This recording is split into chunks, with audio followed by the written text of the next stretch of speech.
Cartoons, cartoons, cartoons. You grew up loving them in theaters and on television. Rekindle your love for Betty Boop, Felix the Cat, Bugs Bunny, Popeye, Superman, and all their animated friends. Make new friends with Bosco, Colonel Bleep, and the Funny Company Gang. The laughter never stops on ComedyMX channels. So return with us now to those golden days of yesteryear.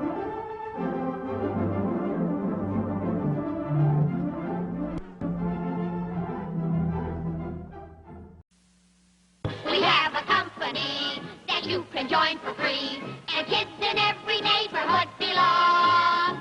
It's the Funny Company, 'cause it's just for fun, you see. So come on running when you hear our song. Come to order, says the president. And when the Funny Company meets, here's just what we present. Things to see, And things to do. stories, toys, all sorts of things of interest, and fun for girls and boys.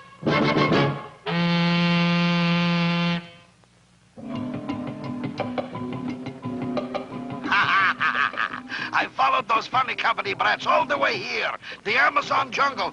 Ooh, I'm so excited, my stomach is upset.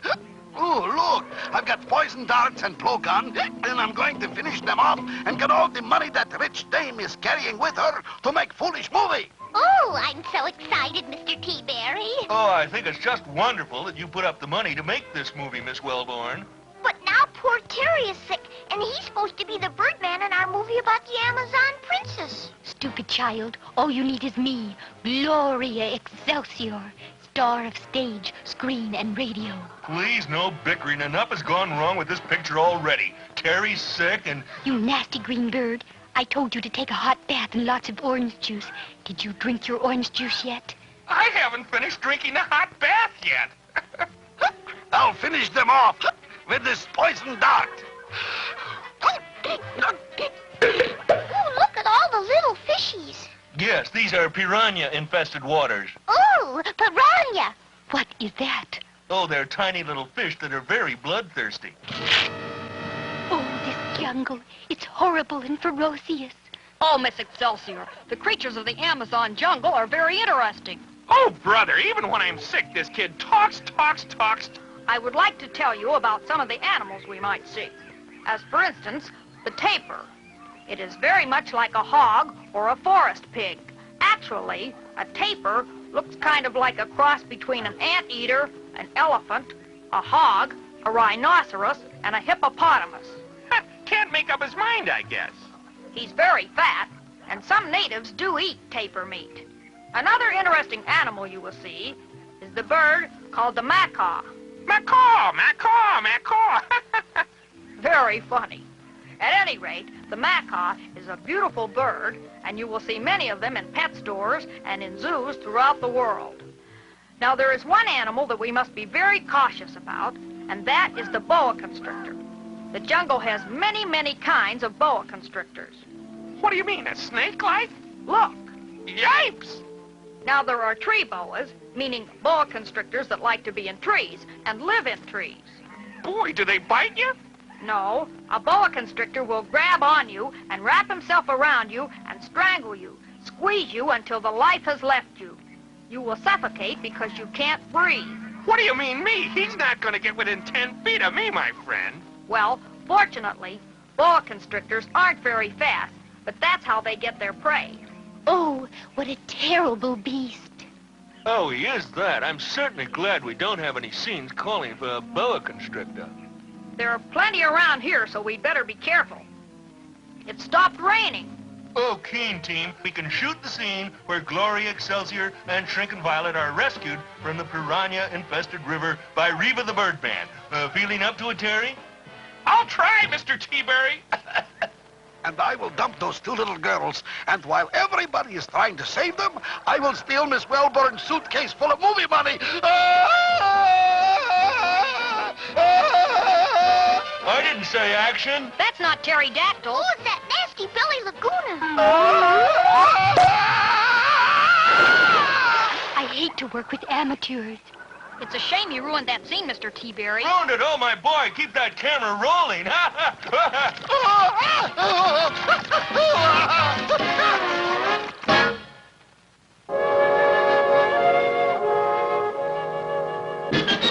now it's time to go. We hope you liked our show. And we'll be back as quick as 1, 2, 3. And when we meet again, we hope you'll be here then. 'Cause now you're in the funny company.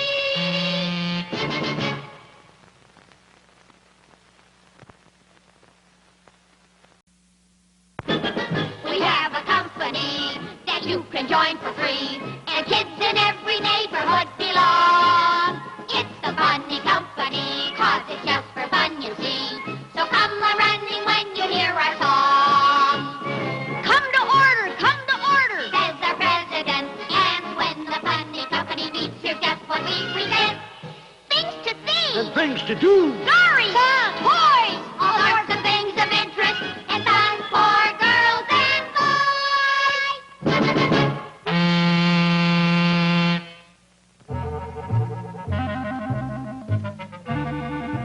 Well, my fine little Miss Shrinking Violet, you are finally captured, and if the forces of evil don't want you, I hold you for ransom till Funny Company pays for you.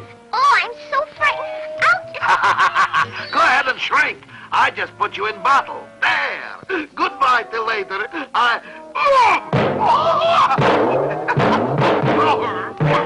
Oh, boy.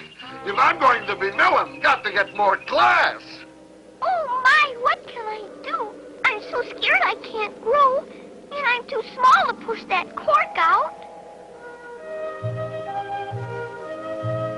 And no good Billy Laguna. He sneaked up from behind and tied me up and took Shrink and Violet. And he said we'd be hearing from him, huh? I'll bet he's going to hold her for ransom. Where, though? Well, not where he lives at Mrs. Ritz's, that's for certain. Hey, coming in from Jenkins' farm on my bike about twilight yesterday, I noticed a light on in the old Grimes house. That's haunted. The Grimes are all gone. Bet that's where he's got her. Come on, gang. First, let's call the police and have them meet us there. Here, maybe I can just walk this little bottle along.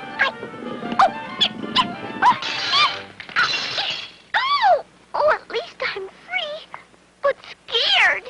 Won't be much further. Yeah, couldn't Violet shrink down and escape? Oh, I'd be afraid. Little like that. The bugs and snakes and rats. She might get in worse trouble. Yeah, oh, yeah, spiders and ants? And if she ever fell in an ant-lion's trap, that would be the end of her. Why, what do you mean? What's an antlion, for gosh sakes? It's the larval form of a certain kind of insect. Sometimes they call it the doodle bug. A doodle bug? That's funny. Well, this larva goes down into loose earth or sand, or sandy ground, and he buries himself. He likes it best living out this stage of his life, the larval stage, in this underground home. But he's hungry, so he builds a trap. He makes a funnel-shaped hole in the ground above him.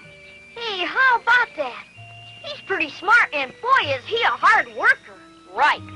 Again and again and again, he sort of combs the side of the hole above him until he has a nice funnel-shaped hole that goes right down to him. Well, so Mr. Ant comes walking along, and if he stays clear of the funnel, he'll be all right. But if he starts to slip on the edge of that funnel, well, the more he struggles, the more sandy soil gives way, and it's just like a slide, and down he goes into that ant-lion's waiting jaws. That poor old ant. Well, that's just how the ant-lion lives and traps his food. Gee, how about that? Then he starts all over again, smoothing out the sides of the same hole. Or maybe he'll move for one reason or another to another hole and start building the trap all over again. And there are plenty of ants to keep him supplied with victims and dinners, and he has a good appetite. Boy, you can say that again, but it sure helps keep the ant population down. Hey, what's that on the porch? Yeah, lavender colored. It's Violet. Oh, mercy, I'm safe. And here come the police. We found her, Sergeant Turnkey. And we found this no good. Move! Off to jail. See, already I got class. Got chauffeur driving me around. Move! Please, I'd rather do that myself. Oh, I'm so stupid. Oh, I'll never learn. Oh, I hit too hard.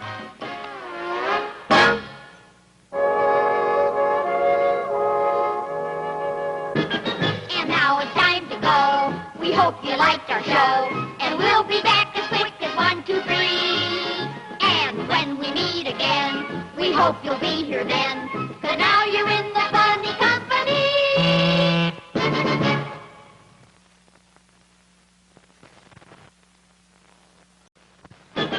We have a company that you can join for free. And kids in every neighborhood belong. It's the funny company, 'cause it's just for fun, you see. So come a-running when you hear our song. Come to order, Says our president, and when the funny company meets, here's just what we present. Things to see, And things to do. stories, toys, all sorts of things of interest, and fun for girls and boys.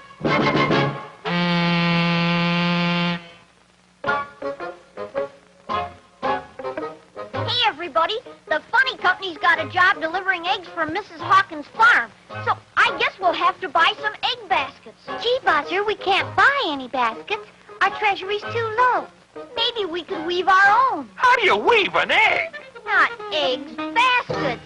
Gosh, no money, no baskets. No baskets, no money. Him say, you don't need wampum. Indian people make own baskets. How? How? Terry means how, not how. How do they make baskets? This I got to see. It looks complicated. How long does it take to make one? Only 1/50th of a second. To make a perfect basket? No, to make a perfect picture. Thank you, Jasper. You're so helpful. Well, if you'd really like to know, it's quite interesting. Uh-oh, here we go again. Polly, you should know better than to get Jasper started. The Indian women of Arizona are quite adept at basket making. First, they get branches or long whips of certain kinds of shrubs, bushes, or trees. They could use willow.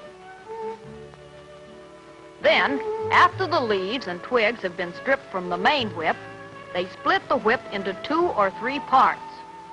It's not quite like peeling a banana, although it looks as easy. They don't use the bark, they use the whole fiber. Oh, it's like wicker or rattan. Rattan? Wicker and rattan and cane are all vegetable fiber materials used in making baskets and chair seats and all kinds of things. Hey, you're pretty smart at that kind of stuff yourself, Buzzer. Geez, thanks, Terry.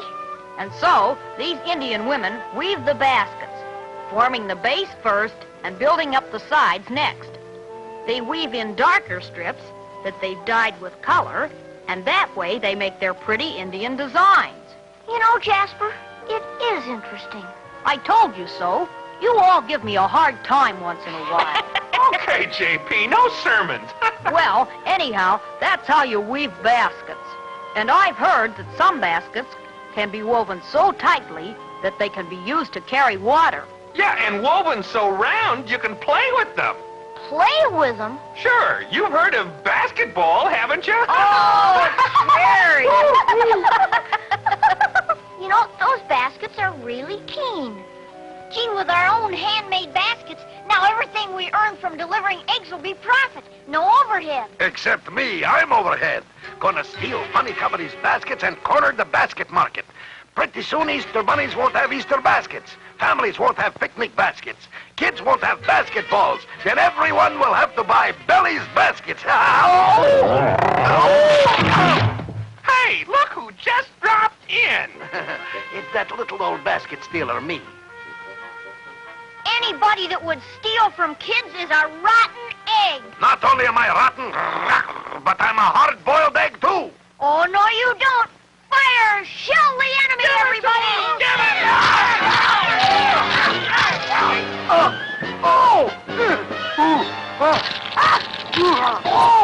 Mr. Laguna, you're not hard-boiled now. You're scrambled. Oh, these kids! Have I got egg on my face? That's right, Mr. Laguna. Yolk's on you.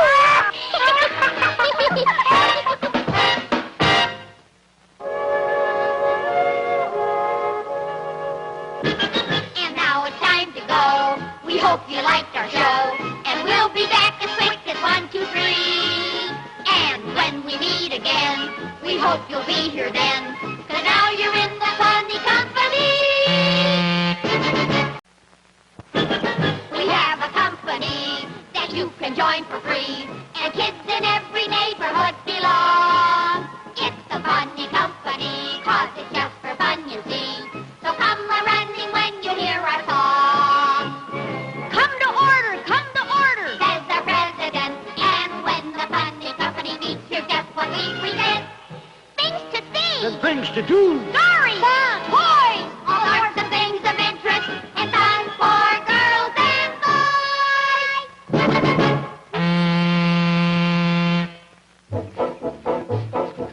Hey, kids, look at the funny-looking dog. Look at his nose. If it scrapes the ground anymore, he's gonna wear it off. What's this? Something I've always needed. Someone to smell for me. I'll train him to sniff and locate money. Somebody else's. Here, doggy. Nice, doggy. There, that's what money smells like. Hey, you miserable mutt. That's $100. Come back here. Serves Billy right. Yeah, I'll bet he's teaching that dog to steal. Gee, could that dog really smell money? Dogs have a very keen sense of smell, especially hound dogs, and the Basset is one of the breeds of hound dogs. When he's first born, the Basset is one of the cutest little dogs you've ever seen. Basset hounds are hunting dogs, bred down from cousins of the bloodhound called St. Hubert hounds back in the 15th century France. The reason they were bred down in size was that ladies in those days rode side saddle and were unable to keep up with the fast, long-legged St. Hubert hounds. The word Basset comes from the French bas, meaning low, and terre, to the ground. Basset, Basset. Oh, I see. Bloodhounds are supposed to have bloodshot eyes. Queen Victoria had the first Bassets in England. The French Bassets had more of the look of a beagle hound before they were crossed with the bloodhound in England. Shakespeare describes the Basset hounds in Midsummer Night's Dream. George Washington had the first pair of Bassets in the United States, which were given to him by the Marquis de Lafayette. Lafayette, we are here. The carved bronze statue of the St. Hubert hounds is 150 years old. Note the brand on the side. The nobility always used to brand their hounds to identify them. Gee. The brown and black adult Basset is a 4-year-old champion named Napoleon. Isn't he pretty? Deacon, who is all brown, is his second cousin and 3.5 years old. Oh, isn't he cute? The pups are Sister Carrie, 7 months, Basil Bonnet Bas, meaning good and low, 5 months, He sure is good and low. Malcolm Muggeridge, 3 months, and Jezebel, 7 weeks. All these pups were sired by Napoleon. That means he's their father. Hey, look, who's this coming? Say, did any of you children lose a $100 bill? Where did you get it? From a dog, Happy. That's Happy? Well, now, about this $100 bill. That's my $100. Give it to me. He didn't even say please. Madam, may I have my $100 back? If you don't mind, please. This is your $100 bill? I can prove it by these kids. And kids, I don't hate you now. No, that's right, that's We right. saw the dog take it. Well, it's an absolute fake, a counterfeit, and you're under arrest. Oh, that's what you think, Granny. Sit him, Happy. Oh! Happy? They should call him Sharpie. Ow! And now, I'll just wrap this up.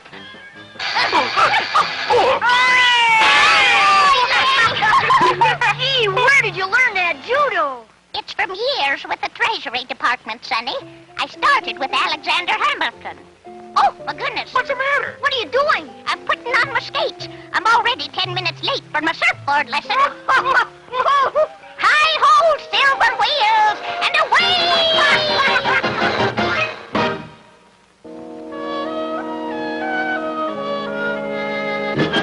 And now it's time to go. We hope you liked our show. And we'll be back as quick as 1, 2, 3. And when we meet again, we hope you'll be here then. 'Cause now you're in the funny company.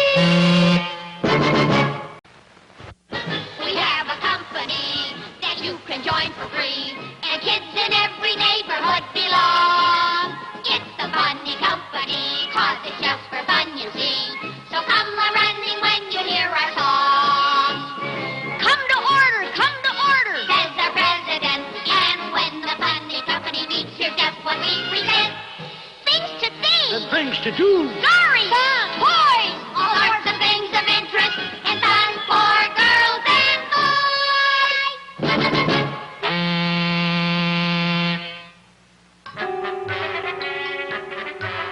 Oh, boy, now these funny company kids are building a radio station. Maybe I can get at controls and send messages to the forces of evil.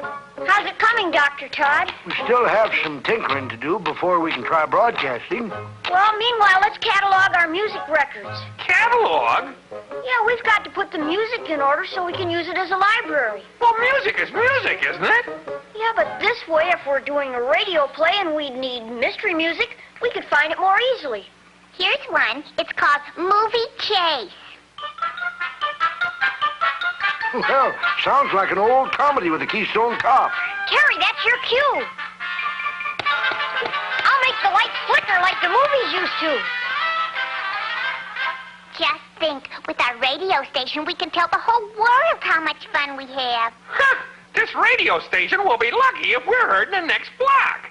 Maybe we could use Telstar. Telstar? What's that? Oh, it's a wonderful thing that's happened to link the world together in even better communication. See, if I could get at controls, I could reach world capitals with my poisonous messages. The Telstar idea really started with the Echo satellite. As you know, we send and receive television pictures through the air in electrical waves and beams. Now we can send them for great distances across the world by bouncing those signals off satellites that are spinning around the Earth. Oh, this got its start with Project Echo when a big inflated balloon, a man-made moon, as high as a 10-story building, was put into orbit around the Earth. An illuminized balloon, all shiny. You mean they fill it with gas and let it go up? Oh, my, no. It was sent up in a rocket. The balloon was deflated at the start, and when the rocket got in orbit, the nose part separated, and the balloon was inflated. And as it spins around the Earth, television and other signals are sent up, beamed at the balloon, and they bounce off of it and back down to Earth, and are caught by giant antennae. But you can only do that at certain times in Echo's orbiting cycle. You mean only when it was at a spot between the sending and receiving points where the signal could be bounced? Well, that's right. So then there came this idea of sending up a sending and receiving satellite and putting it at such a height above the Earth so that it goes around at the same speed as the Earth. That way it would stay in one spot above the Earth. And if you had 3 such satellites above the Earth at equal distances and generally above the equator, why, you'd have constant mirrors or receiving and sending stations. And then you could send signals at any time, all the time. Mm-hmm. There are cables under the sea to carry telephone messages and other messages. But at the rate the world is increasing the communication among countries and people, there aren't enough cables. So these satellites can be used to carry all kinds of communications, and we'll all get to know each other better. Gee, and you mean right here we've got the power to communicate all around the world? Part of the power, Terry. Oh, but don't touch those switches. You'll get a terrible shock. Ha-ha! Guess who, kiddies? While you are hanky-panky with corny music and electronic lessons, I, Benny Laguna, getting ready to bounce secret spy messages to the forces of evil. Stand back while I turn on power. I want to... Oh! Look! His eyeballs have a pattern. I wonder how far away they're picking him up. I don't know, but turn his nose and see what's on the other channel.